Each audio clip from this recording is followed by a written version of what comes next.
Bonjour, c'est Émilie et aujourd'hui je vais vous parler de l'entrée de Jupiter en Gémeaux qui va se faire entre le 25 et 26 mai.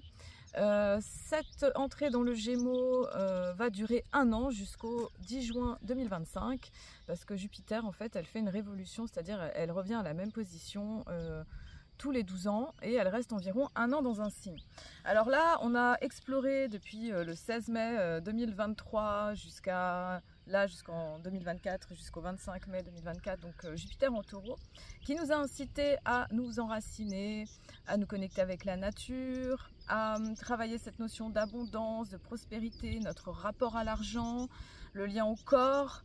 Elle a amené une énergie quelque part d'enracinement profond, d'ancrage, de condensation d'énergie, quelque part de stabilisation et d'accroissement matériel aussi, ça peut, voilà, vraiment quelque chose qui porte à une énergie qui est beaucoup plus terre, profonde, et je dirais dans les défauts qui peut aussi je dirais soit faire stagner, j'entends le mot stagner, ou limiter dans les formes, enfermer dans des formes matérielles, physiques, extérieures.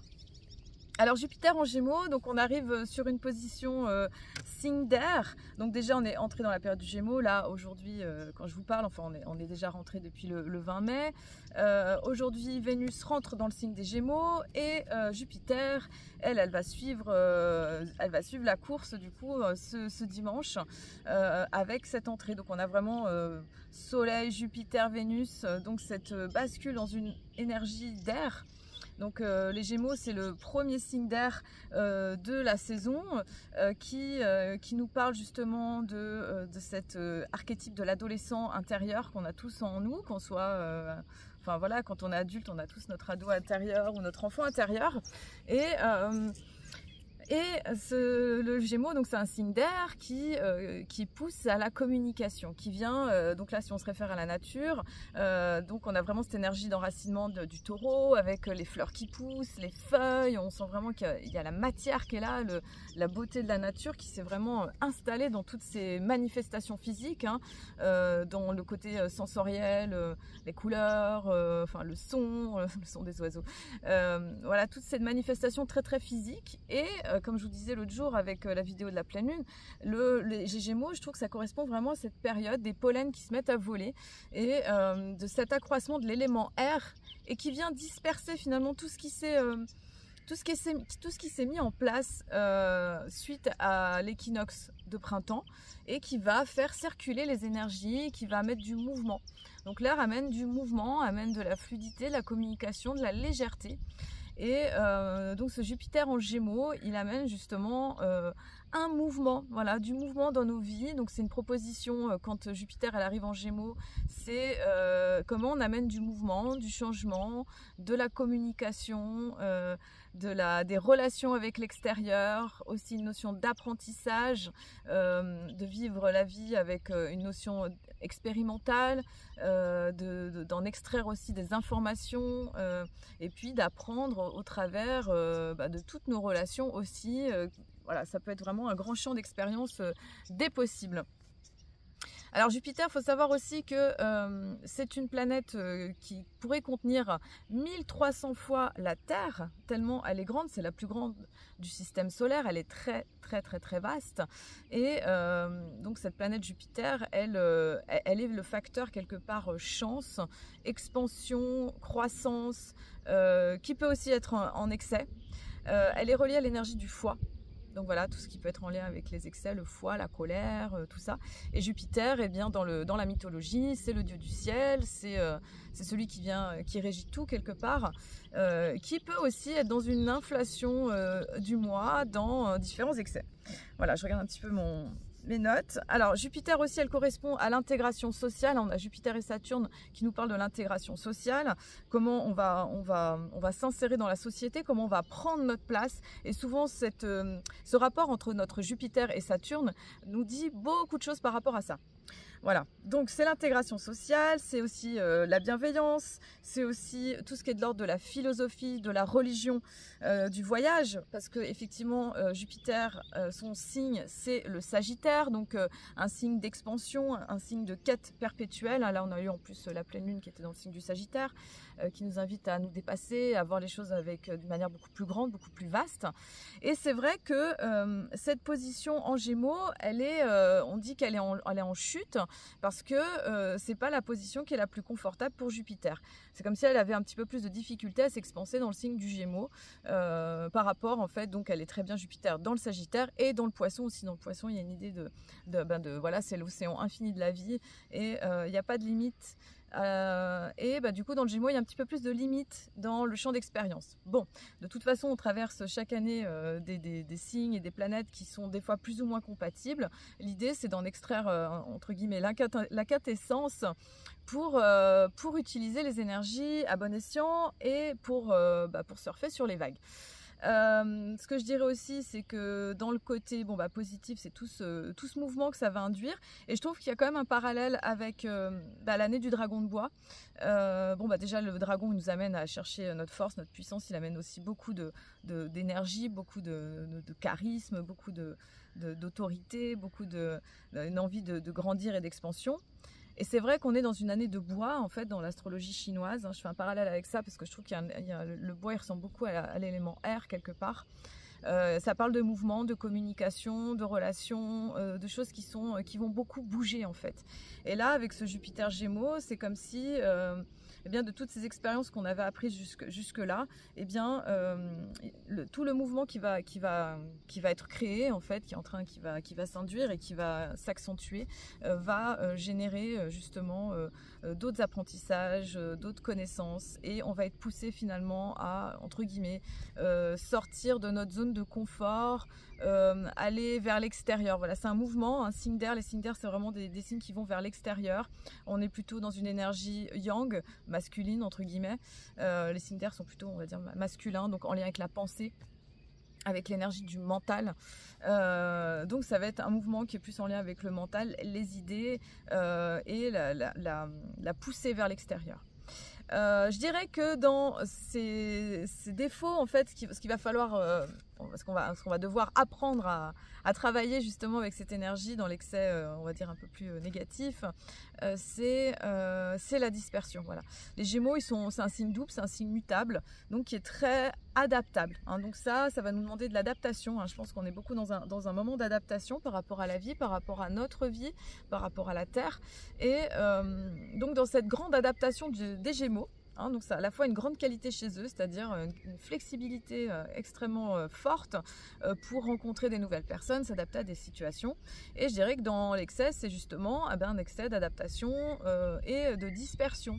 Voilà, le Gémeaux peut facilement se disperser, partir dans tous les sens, être dans multiples pensées, multiples actions et finalement un petit peu se perdre dans un champ d'expérience. Voilà, donc de toute façon, dans toute expérience, on a le positif et négatif.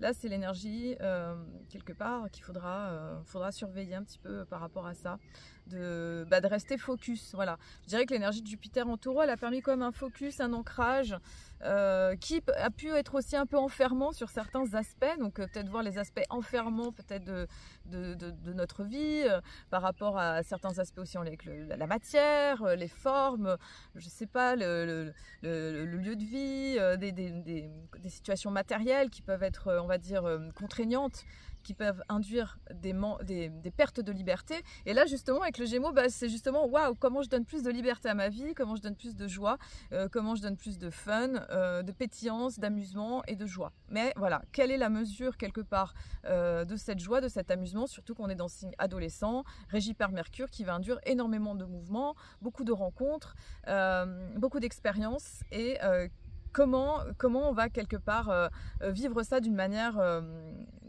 tout en étant dans une forme de sagesse et de conscience aussi. Voilà, je dirais que c'est un petit peu l'écueil. Alors, Donc oui, Jupiter en Gémeaux, elle peut aussi favoriser un excès de mental, donc d'être beaucoup dans la tête, beaucoup d'informations aussi, beaucoup d'informations. Alors déjà qu'on est à une ère où il y a beaucoup d'informations qui circulent avec Internet, les réseaux sociaux, tout ça, donc ça va extrêmement vite. Donc je dirais que ça va accentuer aussi ce côté-là. Donc ça va demander de revenir à des choses concrètes, matérielles, au corps, des activités aussi qui peuvent calmer le système nerveux, hein, parce que le Gémeaux, je dirais qu'il est aussi relié avec le système nerveux. Donc de prêter attention si on est en excès d'énergie air, trop de pensées, le sommeil agité, ça part dans tous les sens. Donc de pouvoir voilà, faire du sport, se promener, revenir à des activités, je dirais, très matérielles, très concrètes, cuisiner, bricoler, faire des choses dans la matière, jardiner, toutes ces choses-là. Ce qui peut être intéressant aussi, c'est dans Jupiter en Gémeaux, c'est tout ce qui est en lien avec l'écriture et la communication, bien entendu, de pouvoir, si on a des choses à écrire, alors l'écriture peut aider aussi à canaliser aussi peut-être cet excès de pensée, d'idées aussi, hein, donc ça va demander aussi de suivre le flot des idées et en même temps d'arriver à les canaliser, à les structurer. Voilà, ça va être un petit peu l'enjeu de la période. Alors ce qu'on a aussi donc comme disposition, donc on a un Jupiter Gémeaux qui va faire un trigone avec Pluton en Verseau. Donc ça c'est du 26 mai au 22 juin environ, tout en sachant que Pluton là rétrograde et repassera dans le Capricorne de septembre à novembre. Voilà. Un retour en arrière sur certaines choses qu'on n'a peut-être pas réglées pour pouvoir les régler définitivement. Donc Jupiter et Pluton, bah, c'est le dieu du ciel et le dieu du monde des enfers. Donc c'est les deux pouvoirs intenses, donc le pouvoir je dirais de la lumière et le pouvoir de l'ombre. C'est comment on va ajuster ces forces-là à l'intérieur de nous. Donc en signe d'air, ça nous parle aussi de canaliser ce pouvoir de la communication, des relations, d'intégrer quelque part cette intelligence. Alors je pense aussi là à tout ce qui est en lien avec l'intelligence artificielle qui va prendre de l'ampleur dans cette ère du Verseau qui débute bien entendu, et ça va être de voir quelle conscience on met, quelle éthique on met par rapport à ça, et comment on peut prendre du recul par rapport à tout ce qui est justement les réseaux sociaux, les écrans, tout ça, enfin voilà, revenir à des choses aussi en lien avec la nature et le concret dans la vie, le côté matériel. Donc ça peut créer aussi du flair, un sens de l'attraction, du magnétisme aussi, hein, Jupiter-Pluton, donc on est dans quelque chose qui peut être extrêmement magnétique et qui peut, qui peut travailler beaucoup sur les pulsions, les connaissances aussi intérieures, ésotériques, le pouvoir aussi, le pouvoir politique aussi, ça peut travailler à ces niveaux-là. Ensuite, on aura Jupiter qui va faire un autre aspect plus tendu, qui va être se carrer avec Saturne, donc Saturne en Poisson, en août 2024. Deuxième quinzaine du mois d'août, environ, un petit peu encore en aspect au mois de septembre, mais quand même plutôt deuxième quinzaine d'août, qui sera au moment des Jeux Olympiques de Paris. Alors, on va être dans deux signes mutables, hein. Les signes mutables, ils induisent les changements de saison. Les deux, en plus, c'est deux signes doubles, hein. Les poissons sont doubles aussi, hein. Donc, ça va induire justement du mouvement, hein, parce que Jupiter, en fait, Jupiter et Saturne, cet aspect, en fait, il se forme tous les 20 ans environ, et nous parle aussi de la construction de l'Europe. Donc, il pourra y avoir des mouvements par rapport à l'Europe pendant cette période aussi qui va s'en suivre en 2024-2025, des choses qui vont bouger. Voilà, je ne vais pas forcément faire de l'astrologie mondiale, mais voilà, juste signaler ça. Et donc Jupiter carré Saturne, donc il va y avoir une contradiction. Un carré, c'est une tension donc entre un élan de croissance, un élan de mouvement, voilà, d'aller en avant, de grandir, donc par rapport à cette information, cette communication, ces relations, et Saturne en Poisson qui va induire aussi, je pense, peut-être des retours de karma, très certainement, des karmas collectifs, des karmas personnels, et je dirais que ça peut faire aussi des fluctuations par rapport à tout ce qui est le domaine économique, bien sûr, social, avec peut-être des mouvements sociaux qui seront peut-être à prévoir aussi, voilà, dans cette période. Je dirais aussi Jupiter carré Saturne en Poisson. On est vraiment, alors là avec Poisson Gémeaux, c'est attention aux excès, attention aux dispersions, attention à l'orgueil démesuré, à l'inflation du mois, à voilà, des excès un peu en tout genre. Ça va demander de réguler, voilà, de trouver la régulation. Je pense à l'énergie de la Vierge qui peut aider justement, donc on est dans un autre signe mutable et qui peut amener justement de l'équilibre par rapport aux excès. Ça va demander de prêter attention à tout ça. Alors, Jupiter en Gémeaux va rétrograder, donc ça sera du 9 octobre au 5 février 2025, donc elle rétrograde environ 5 mois dans l'année. Cette période de rétrogradation, elle vient vraiment nous faire travailler sur cette notion d'abondance, d'argent, de prospérité. Là, elle pourra faire travailler sur les relations aussi, sur la communication, sur les apprentissages, et de revoir en fait un petit peu tout ce qu'on a mis en place par rapport à tout ça. Jupiter, donc, elle va traverser le premier décan des Gémeaux. Le premier décan, ça correspond à 0 à 10 degrés des Gémeaux. Donc, ça sera du 26 mai au 15 juillet 2024. Ensuite, elle va faire une longue traversée du deuxième décan qui correspond aux 10 à 20 degrés des Gémeaux, donc du 15 juillet 2024 jusqu'au 30 avril 2025. Là, ça va durer longtemps, puisqu'en fait, c'est là où il y aura la phase de rétrogradation. Donc, si vous avez des planètes dans le deuxième décan des Gémeaux, c'est-à-dire à peu près au milieu du cycle, en fait, eh bien, vous allez avoir une longue période où Jupiter, elle va venir vous faire, je dire, activer certaines choses pour avancer, peut-être vraiment remettre les choses en question. Et en même temps, Jupiter, voilà, elle est quand même bénéfique aussi. Elle aide à avancer, elle aide à grandir. Et le troisième décan, ça sera donc du 30 avril au 10 juin. Ce sera plus rapide, elle va passer rapidement dans cette phase-là de printemps. Et c'est quand on appartient au 20e, au 30e degré des Gémeaux, c'est-à-dire vers la fin de la saison. Je vais vous faire aussi une lecture du coup avec les maisons, parce que je trouve que c'est la plus pertinente quand même. Donc Jupiter qui va traverser cette maison 1, eh bien ça va amener justement une croissance au niveau de l'être, du magnétisme, plus de confiance. Ça demande quelque part d'oser franchir un cap, d'oser dépasser ses frontières et ses limites, et sensation de croissance, d'ouverture. Jupiter qui traverse la maison 2 en astrologie, ça va être un accroissement financier, peut-être au niveau matériel, au niveau peut-être de biens, d'héritage, ou découverte de dons et talents cachés. Jupiter en maison 3, ça va favoriser des nouvelles rencontres, des nouveaux apprentissages qui vont amener de la légèreté, qui vont amener de la joie, de la pétillance, une sensation un petit peu de découverte et de se laisser un petit peu porter par le mouvement de la vie pour aller plus loin. Jupiter en maison 4, il y a une croissance au niveau de tout ce qui est de l'ordre du foyer, de l'immobilier, de l'être intérieur, pour pouvoir construire autre chose, mais être aussi bien chez soi, dans ses bases, dans ses racines. Jupiter en maison 5, elle va induire une envie de jeu, de plaisir, de se laisser porter par le mouvement de la vie, d'être dans la créativité, se laisser porter par la créativité, les amours. Ça peut être pour certains aussi avoir des enfants. Voilà, pour ceux qui veulent avoir des enfants, ça peut être un bon moment pour avoir des enfants aussi. Et Jupiter en maison 6, ça va être chance, croissance au niveau du travail, au niveau du quotidien, de prendre en main sa santé, peut-être des choses qui changent dans la vie de tous les jours, mais qui changent de manière, je dirais, plutôt bénéfique et plutôt heureuse. Jupiter en maison 7, ça peut être le moment d'une rencontre importante au niveau sentimental, amoureux, ou de partenariats importants sur un plan aussi associatif avec d'autres personnes, ou alors des prises de conscience importantes par rapport à ce domaine relationnel. Jupiter en maison 8, c'est une position qui demande de pouvoir mourir pour renaître, lâcher les anciennes formes, se laisser traverser par le mouvement de la vie. On est dans l'énergie du Scorpion là.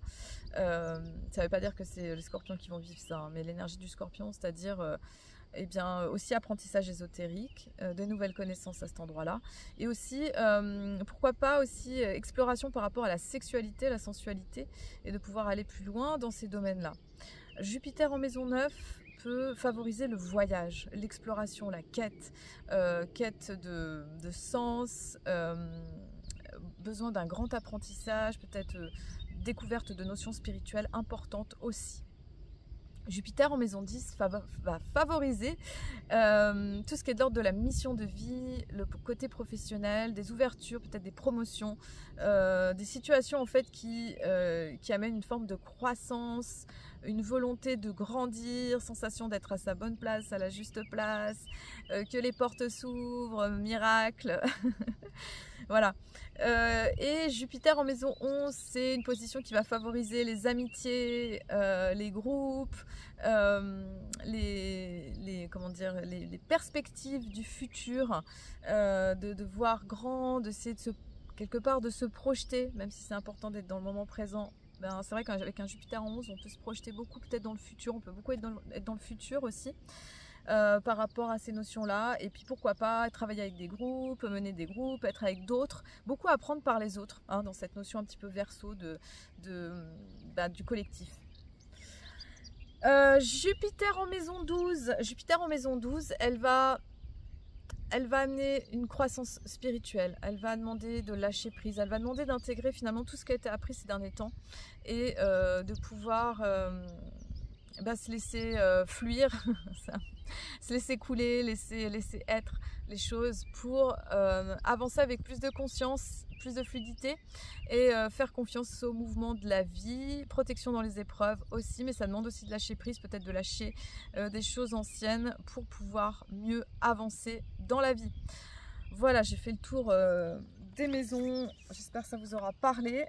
Je voulais aussi dire quelque chose d'important, c'est que en fait Jupiter en Gémeaux, elle induit aussi tous les changements qu'il va y avoir en 2025. En 2025, on va avoir quand même beaucoup de planètes qui vont changer leur mouvement, des planètes lentes. Donc, on va avoir Uranus qui va passer dans le signe des Gémeaux. Alors Uranus en Gémeaux, on va avoir Jupiter qui passera en Cancer en juin, Saturne qui passera en Bélier au mois de juin et Neptune en Bélier au mois de mars. Donc normalement Neptune Bélier mois de mars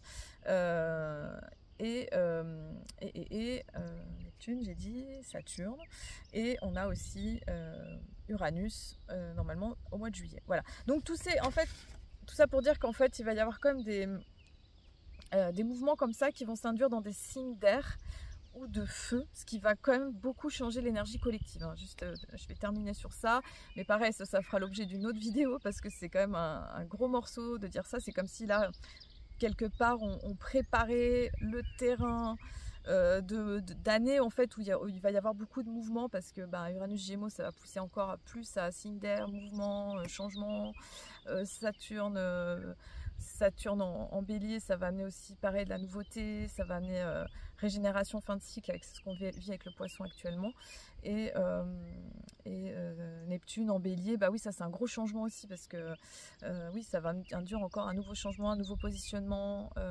Je pense que ça va beaucoup changer la face du monde et des enjeux sociaux, politique, à la fois collectif mais aussi personnel. Donc voilà, on prépare un peu le terrain de tout ça et du coup ça demande de rester accroché, de traverser toutes ces transformations tout en étant je dirais le plus focus possible sur nos objectifs, sur ce qui est important, tout en se laissant traverser par la vie et en gardant confiance et le cap. Voilà. Je vous souhaite une belle écoute de cette vidéo, je vous dis à très bientôt, restez dans cette légèreté, ce fun et cette pétillance propre aux Gémeaux et je vous dis à très bientôt.